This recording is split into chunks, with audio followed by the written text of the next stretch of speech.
Oi, como vão, gente? É muito bom estar com vocês de novo, gravando mais um programa explicando o Espiritismo, que é sempre esse ano baseado no Evangelho segundo o Espiritismo, né? Nosso amado Evangelho que traz tanta luz para nossos dias, para nossa vida.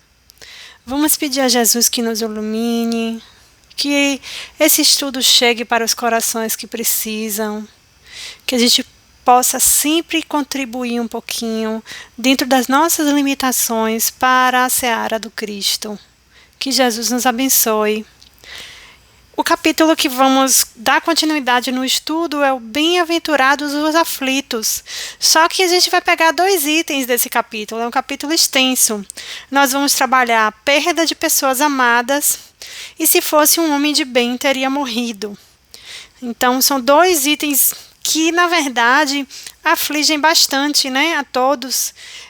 O Espiritismo nos traz uma compreensão maior desses assuntos e um consolo maior, mas é um assunto, um tema que normalmente traz mais aflição mesmo para as pessoas. Então, vamos para um trecho aqui do Evangelho que fala assim: quando a morte ceifa nas vossas famílias, arrebatando sem restrições os mais moços ante dos velhos, costumais dizer: Deus não é justo, pois sacrificam o que está forte e tem grande futuro e conserva os que já viveram longos anos cheios de decepções, pois leva os que são úteis e deixa os que para nada mais servem. Pois despedaça o coração de uma mãe, privando-a da inocente criatura que era toda a sua alegria. Humanos, é nesse ponto que precisais levar-vos acima do terra a terra da vida, para compreenderdes que o bem, muitas vezes, está onde julgais ver o mal, a sábia previdência, onde pensais divisar a cega fatalidade do destino. Então, quando nós começamos a refletir que a morte é uma libertação do espírito, que a gente só vê a morte como um mal porque nós estamos aqui na Terra, apegados a essa existência que tem maior significância para nós, porque nós ainda somos muito materiais.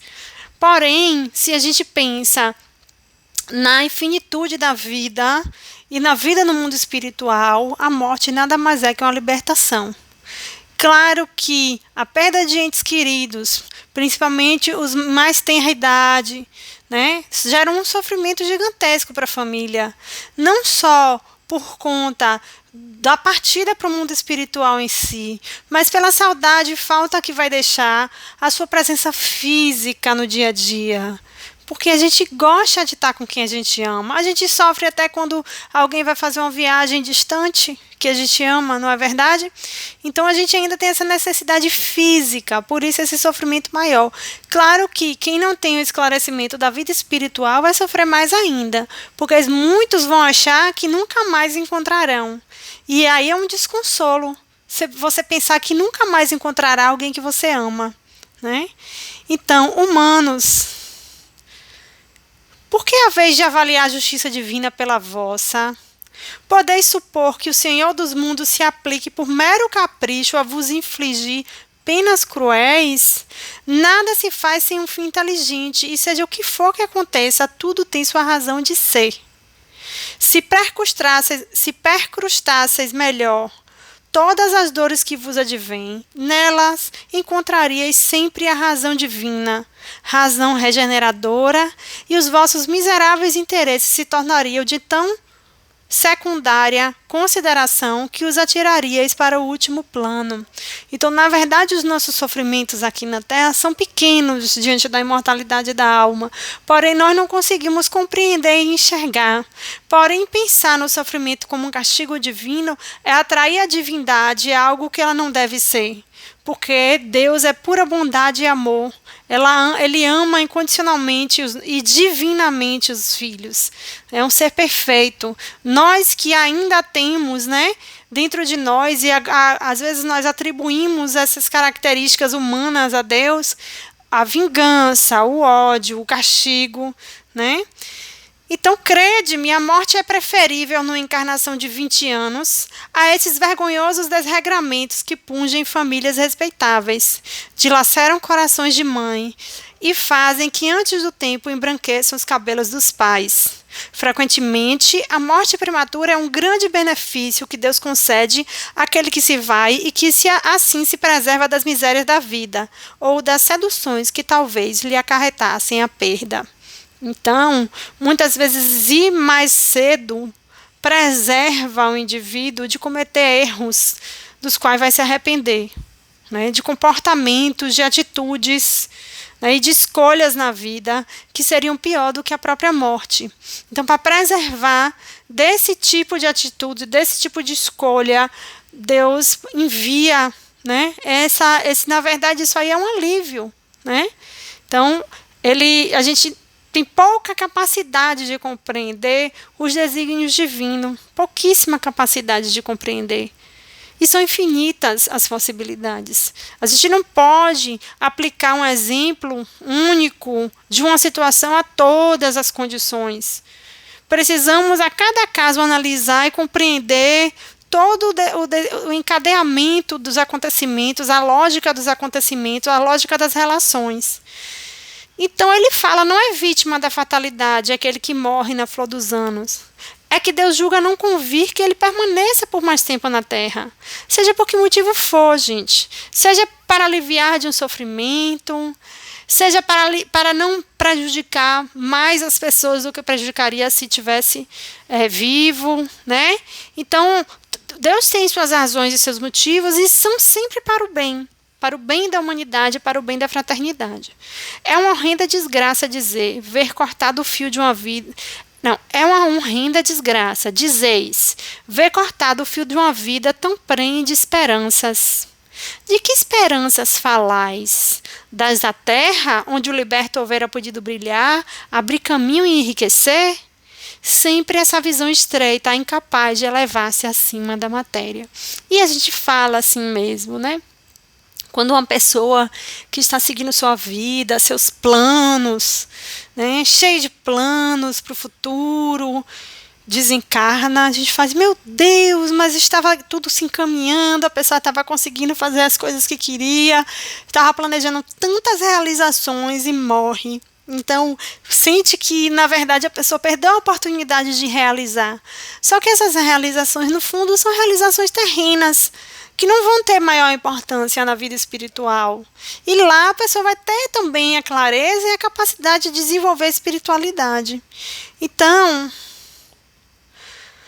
quem vos diz que ela não seria saturada de amarguras? Então você vê uma pessoa cheia de planos, seguindo num caminho que parece conduzir à felicidade. Você não sabe se na realidade, se ela continuasse aqui no plano material, ao invés da alegria e da felicidade, a vida dessa pessoa não seria cheia de amarguras. Desdenhais então das esperanças da vida futura, ao ponto que lhe preferirdes as da vida efêmera que arrastais na terra?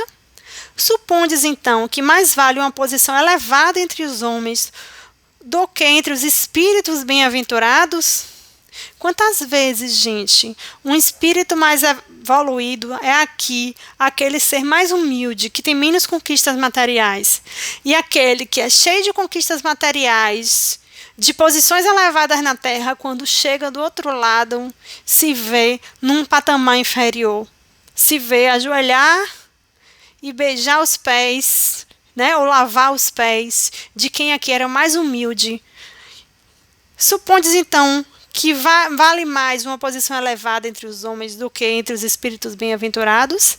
Em vez de vos queixardes, regozijai-vos quando apraz a Deus retirar deste vale de misérias um de seus filhos. Então, eles chamam a Terra de vale de misérias ainda, né?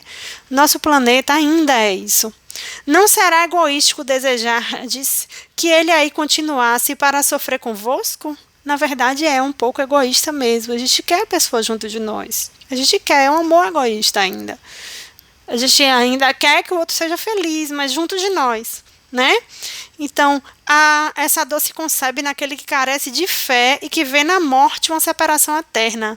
Vós, espíritas, porém, sabeis que a alma vive melhor quando desembaraçada do seu invólucro corpóreo. Então, nós temos que conservar essa certeza. Muitas vezes, diante de uma tragédia ou da perda de uma pessoa muito querida, algumas vezes a fé pode vacilar. Nós temos que ter esse cuidado de ter essa certeza da imortalidade e do reencontro futuro, sem buscar de imediato comunicações, visões, porque o espírito vai ter o tempo dele para se libertar completamente. Muitas vezes, após o desenlace, o espírito fica em perturbação por um tempo. Ele precisa de um tempo para se regenerar, se recuperar, voltar à consciência de si mesmo, né? Então, vós, mães, sabei que vossos filhos bem-amados estão perto de vós. Sim, estão muito perto. Seus corpos fluídicos vos envolvem. Seus pensamentos vos protegem. A lembrança que deles guardais os transporta de alegria, mas também as vossas dores desarroadas os afligem, porque denotam falta de fé e exprimem uma revolta contra a vontade de Deus. Nossa, gente, conservar a fé em momentos tão difíceis. Não é à toa que sempre se usa como exemplo de dor maior é quando a mãe perde um filho. Porque os filhos são, para nós mães, o bem mais amado na terra. Então, quando isso acontece com uma mãe, as outras se doem também, né? Então, tem que se buscar o equilíbrio para que o espírito do outro lado também fique bem. Qualquer espírito familiar que parta para o outro lado, nós temos que buscar esse equilíbrio para que ele fique bem, porque ele se conecta à família pelo pensamento.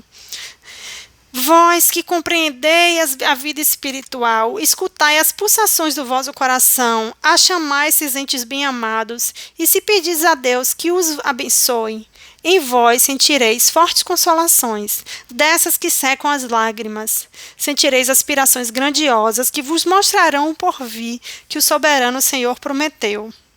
Sanson, ex-membro da Sociedade Espírita de Paris, em 1863. Então, eu trouxe aqui um trecho de Boa Nova, de Chico Xavier e Humberto de Campos. Esse livro narra passagens da vivência de Jesus com os apóstolos, né? E nosso mestre traz lições preciosíssimas. É um livro que é para a gente ler. Todo ano, como a gente lê o Evangelho, Boa Nova seria uma boa. Todo ano nós lermos de novo, porque ele sempre traz aprendizado aplicável à situação que vivemos em cada momento. Então ele fala, o corpo é uma veste, o homem é seu dono. Toda roupagem material acaba rota. Porém, o homem, que é filho de Deus, encontra sempre em seu amor os elementos necessários à mudança do vestiário. A morte do corpo é essa mudança indispensável, porque a alma caminhará sempre por meio de outras experiências, até que consiga a imprescindível provisão de luz para a estrada definitiva do reino de Deus, com toda a perfeição conquistada ao longo dos rudes caminhos. Então, nós percorremos esses caminhos ao longo das encarnações, durante a nossa evolução. Usamos vestes das mais grosseiras às mais refinadas, a partir de que nível de evolução espiritual estamos e em que planeta encarnamos, né? Então, estamos nessa veste grosseira que é o nosso corpo, que precisamos cuidar para que a gente possa atuar nesse mundo aqui e evoluir. Ele é um instrumento de atuação nesse mundo, né, que a gente usa para a evolução, mas quando deixamos ele, deixamos apenas uma veste. Quando desencarnamos aqui, fica a tristeza de quem ficou e a festa de quem está lá nos esperando. O mundo espiritual nos recebe em festa, principalmente quando nos libertamos com suavidade, sentindo o amor da nossa família, mas na certeza que todos nos reencontraremos. Então, em Missionários da Luz, a gente tem o benfeitor falando, a morte física não é o fim. É pura mudança de capítulo no livro da evolução e do aperfeiçoamento. É como o fim do ano, né, gente? Numa escola. Acaba o ano, alguns coleguinhas saem, alguns coleguinhas ficam na turma e aí vai cumprir um outro ano. É o ciclo das reencarnações, né? Ao seu influxo, ninguém deve esperar soluções finais e definitivas, quando sabemos que 100 anos de atividade no mundo representam uma fração relativamente curta de tempo para qualquer edificação na vida eterna. 100 anos é muito pouco, para a gente é muito, porque a gente está vivenciando e percebendo nossa vida material. Mas diante do espiritual, 100 anos não é nada. Kardec tem já mais de 150 anos que o Livro dos Espíritos foi lançado. Passa muito rápido 100 anos. Né? Então, claro que se nós pensamos o tempo de vida aqui nesse planeta que nós temos, 100 anos é muito. Né? Poucos vivem 100 anos. Porém, diante da nossa eternidade, do que temos que desenvolver e evoluir em uma vida, não dá tempo de fazer muita coisa não. Tá? Então, em temas da vida da morte de Divaldo, se fala a desencarnação é o fenômeno de libertação do corpo somático por parte do espírito. Então, durante o desencarne, a gente libera, o espírito se liberta desse corpo. E, por sua vez, ele se desimanta dos condicionamentos e atavismos materiais, facultando a si mesmo liberdade de ação e de consciência. Então, a nossa limitação, né? Nossa consciência e nossa ação é limitada pela matéria. A libertação dessa matéria nos permite atuar no universo de uma forma mais livre. Né? Então, ele fala assim, se desimanta dos condicionamentos e atavismos materiais. Nós temos os condicionamentos no planeta. Né? Nós temos o costume de comer aquela comida, de sentar naquela mesa, o aconchego no nosso lar. E muitas vezes o espírito fica preso a isso, não quer se libertar, quer voltar para casa.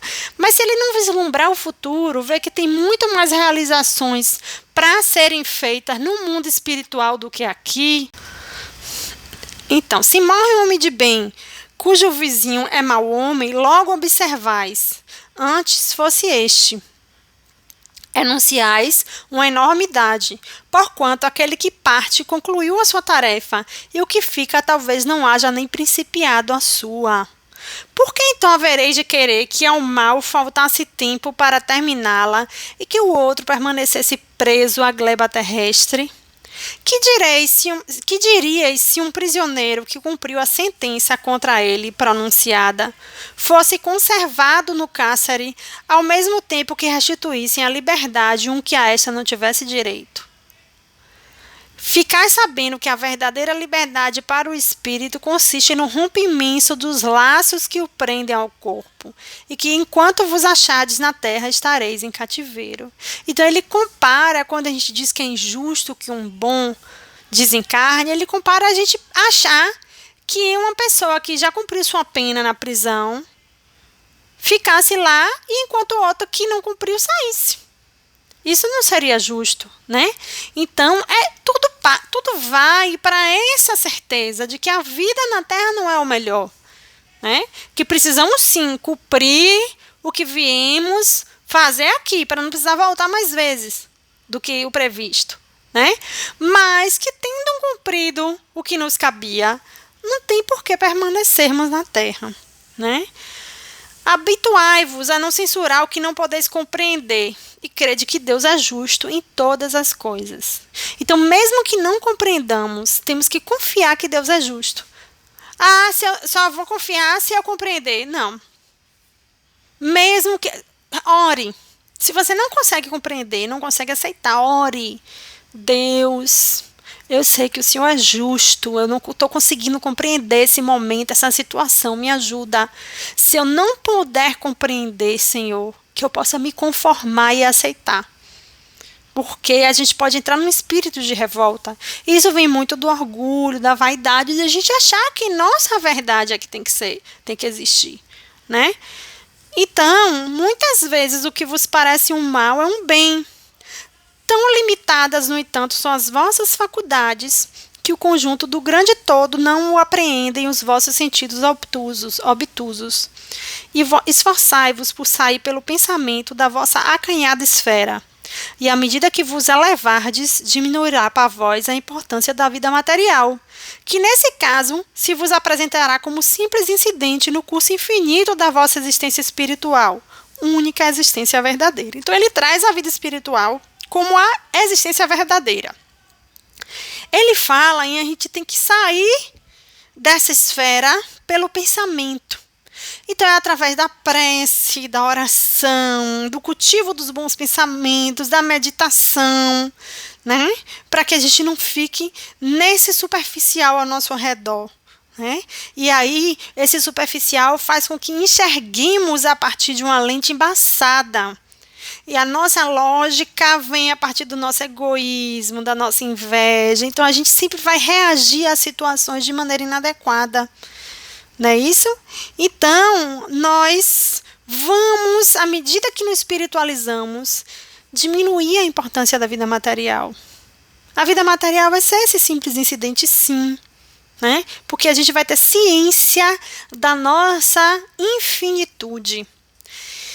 E aí, vamos trazendo aqui outros trechos, né, que eu sempre gosto de trazer de outros autores. Em Temas da Vida e da Morte, ele traz assim: de acordo com os valores individuais e os efeitos que causam suas vidas em outras vidas, a morte pode ser antecipada ou postergada, considerando-se os benefícios que decorrem da interrupção da vilegiatura carnal. Normalmente, quando as mortes são naturais, ela tem o tempo programado e planejado para aquele espírito. A depender da ação daquele espírito na carne, no planeta em que ele habita, não só no que concerne ao que faz bem ou mal a ele mesmo, mas para as pessoas do planeta, as pessoas com quem ele convive, pode-se decidir antecipar ou postergar essa desencarnação, né?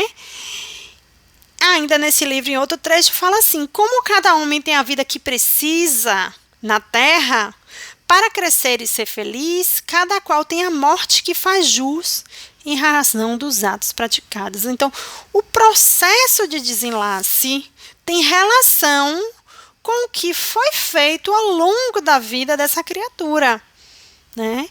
Quanto mais espiritualizada essa vida, mais desapegada e mais bem realizado, mais esse processo é natural, tranquilo para o espírito, tá?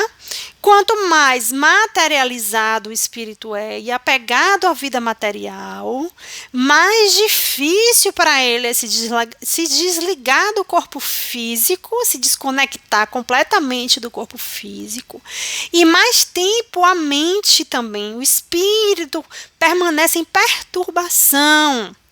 Então é como se ele enlouquecesse muitas vezes, tá? Então, nesse mesmo livro, em outro trecho, ele fala assim: amor e ódio, renúncia e apego, bondade e mesquinhez constituem mecanismos de libertação ou algemas escravizadoras que caracterizam cada ser após o desenlace físico.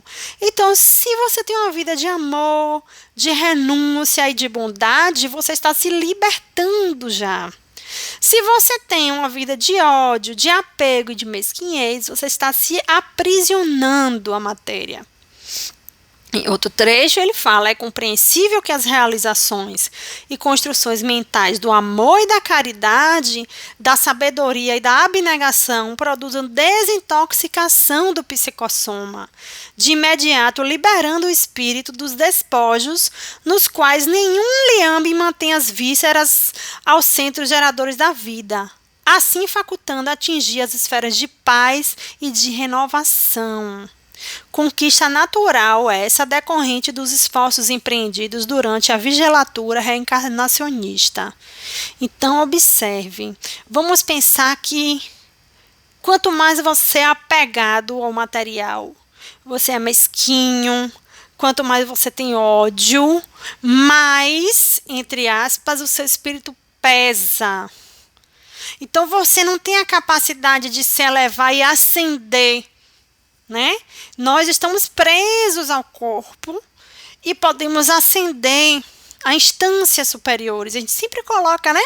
Superior, acima, porque esse espírito precisa buscar essa ascensão. A gente não pode exigir que a espiritualidade superior desça. Nós precisamos subir, né? E no livro Missionários da Luz, de Chico Xavier, tem um trecho que fala: os que desencarnam em condições de excessivo apego aos que deixaram na crosta, neles encontrando as mesmas algemas, quase sempre se mantêm ligados à casa, às situações domésticas e aos fluidos vitais da família. Alimentam-se com a parentela e dormem nos mesmos aposentos onde se desligaram do corpo físico. E se nós, familiares, mantemos essa atitude de apego, de sofrimento, de chamar o espírito, nós atraímos ele para este lugar. E não pode haver o bem. Você pode dizer, mas me amava. Então, se está perto de mim, como me faz mal? Porque esse apego não se dá, essa ligação não está se dando de forma saudável. Então, muitas vezes, o espírito permanece do ambiente familiar como um obsessor, sem saber que está sendo um obsessor. Ele não percebe que o que ele faz, ele traz ali de pensamentos, de apego, de atitude, faz mal para aquela família. Então, muitas vezes, a gente tem isso nas mediúnicas, a gente precisa esclarecer o espírito. Às vezes ele começa tanto a se envolver naquela rotina que ele não se dá conta que está desencarnado. Ele às vezes não entende nem que porque as pessoas não ouvem ele, está revoltado porque as pessoas não ouvem e não se dá conta que desencarnou de tão ainda aferrado ao material, à vida aqui na Terra. E aquele fluido vital que circunda na casa, ele vai se alimentando daquilo. Então, nós precisamos desse esclarecimento para o espírito. Em nosso lar, André Luiz traz um caso, eu não lembro o nome do espírito, mas esse espírito desencarna, está naquele estado de confusão mental ainda, dos que acabam de desencarnar, a gente às vezes fica num tempo confuso e tende a se recuperar. Só que esse sujeito não conseguia restabelecer o equilíbrio dele mental. E ele falou o motivo, a carga de pensamentos sombrios emitidos pelos parentes encarnados era a causa fundamental desse agravo de perturbação, visto achar-se ainda muito fraco e sem ter acumulado força mental suficiente para desprender-se dos laços mais fortes do mundo.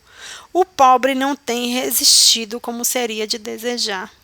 Então ele ouve a voz da família sofrendo, chorando, chamando e não consegue se equilibrar, não consegue viver a vida espiritual dele, né? Então nós temos que buscar libertar essas pessoas que desencarnaram, falar, olhe, vá com Deus, vá se cuidar, procure ficar bem, se equilibrar para poder depois viver a gente. Depois vir visitar sua família. Em Missionários da Luz, ele traz uma questão importante. Raramente os companheiros encarnados, quando em excelentes condições de saúde física, podem compreender a aflição dos enfermos em posição desesperadora ou dos moribundos prestes a partir. Então a gente vai vivendo nossa vida, nossa saúde, nossa liberdade de agir no mundo e ainda não compreende, não para muitas vezes para pensar em quem está no leito de um hospital, prestes a desencarnar, tendo que pensar em deixar tudo nessa vivência corporal. Nós outros, porém, no quadro de realidades mais fortes, sabemos que muitas vezes é possível efetuar realizações deveras sublimes de natureza espiritual em poucos dias, nessa circunstância, depois de largos anos de atividades inúteis. O que ele quer dizer? Muita gente que viveu sua vida sem nenhum valor espiritual, quando está nesse processo de adoecimento, né, quando está moribundo, próximo ao desencarne, que começa a rever a vida e ver, vai ficar tudo aí. Rever seus valores, ele evolui nesses dias de doença, muito mais do que nos anos de vida que ele não soube fazer o usufruto correto. Então, no leito da morte, as criaturas são mais humanas e mais dóceis. Dir-se-ia que a moléstia intransigente enfraquece os instintos mais baixos, atenua as labaredas mais vivas das paixões inferiores e desanimaliza a alma, abrindo-lhe em torno os interstícios abençoados por onde penetra infinita luz. E a dor vai derrubando as pesadas muralhas da indiferença, do egoísmo cristalizado e do amor próprio excessivo. Quantas pessoas, diante de uma doença grave, sofrem uma mudança gigantesca, se espiritualizam, mudam de vida, alguns até se curam e vivem a vida de uma forma diferente de quando viviam antes de adoecer, né? Então, e a dor vai derrubando as pesadas muralhas da indiferença, do egoísmo cristalizado e do amor próprio excessivo. Então é possível o grande entendimento. Lições admiráveis felicitam a criatura que, palidamente embora, percebe a grandeza da herança divina. Acentua-se-lhe o heroísmo e gravam-se-lhe no coração para sempre mensagens vivas de amor e sabedoria. Na noite espessa da agonia começa a brilhar a aurora da vida eterna, e os seus clarões indistintos, nossos princípios são facilmente aceitos. A sensibilidade demonstra características sublimes e a luz imortal lança fontes de infinito poder nos recessos do espírito. Então, diante de um adoecimento próximo ao desenlace, esse período em que o espírito, em que a pessoa está doente, sofrendo do corpo físico, né? É um momento de resgate muito importante, muitas vezes muito mais precioso do que uma morte rápida e indolor nesse plano, que pode se tornar dolorosa no plano de lá. Tá? Então, a forma desse espírito aqui ir desapegando dos valores materiais e ter a oportunidade de desencarnar com outro preparo em relação ao que ele teria se desencarnasse sem esse processo de adoecimento e sofrimento. Em Painéis da Obsessão, Manuel Filomeno de Miranda e Divaldo Franco trazem, né? A morte indiscutivelmente é o encerramento do ciclo biológico do ponto de vista físico. Todavia, a libertação sempre se dá de acordo com os condicionamentos e vivências que são mantidos ao longo da existência. Não havendo nos estatutos divinos regime de exceção, é muito justo que cada candidato ao progresso cresça conforme os seus recursos e ascenda na escala da evolução mediante sacrifícios que se imponha. O estado mental e as ações morais de cada criatura respondem pelas suas legítimas conquistas, aquelas que se incorporam inelutavelmente à realidade interior. Consoante o homem vive, assim desencarna. Então, como ele vive, ele desencarna, experimentando as presenças espirituais com as quais afina e atrai, da mesma forma que os sentimentos cultivados se lhe transformam em amarras constritoras ou asas de libertação. Sob qualquer hipótese, porém, a desencarnação é momento grave para todos os espíritos, que nela encontramos o desenfaixar dos liames retentivos na terra, para o prosseguimento da vida em novas experiências, continuação natural das que nos permitiríamos viver. Em um mundo maior, de André Luiz e Chico Xavier, todos os homens conservam tendências e faculdades que quase equivalem à efetiva lembrança do passado. Nem todos, ao atravessar o sepulcro, podem readquirir repentinamente o patrimônio de suas reminiscências. Então, nem todos já podem ter as lembranças e as memórias liberadas. Quem demasiado se materialize, demorando-se em baixo padrão vibratório, no campo de matéria densa, não pode reacender de pronto a luz da memória. Então, a mesma coisa com relação ao sofrimento, a nossa memória. Quanto mais desapegados formos à matéria, mais tranquilo, mais natural é o processo de desenlace. Então, o que a gente tem aqui? A gente tem a vida como um momento em que nosso espírito utiliza nosso corpo para atuar sobre a Terra. A depender da qualidade dessa atuação, nós evoluímos ou estacionamos. E a partir disso é que vamos ter esse processo de desenlace, que nada mais é do que um ponto no infinito diante da vida espiritual.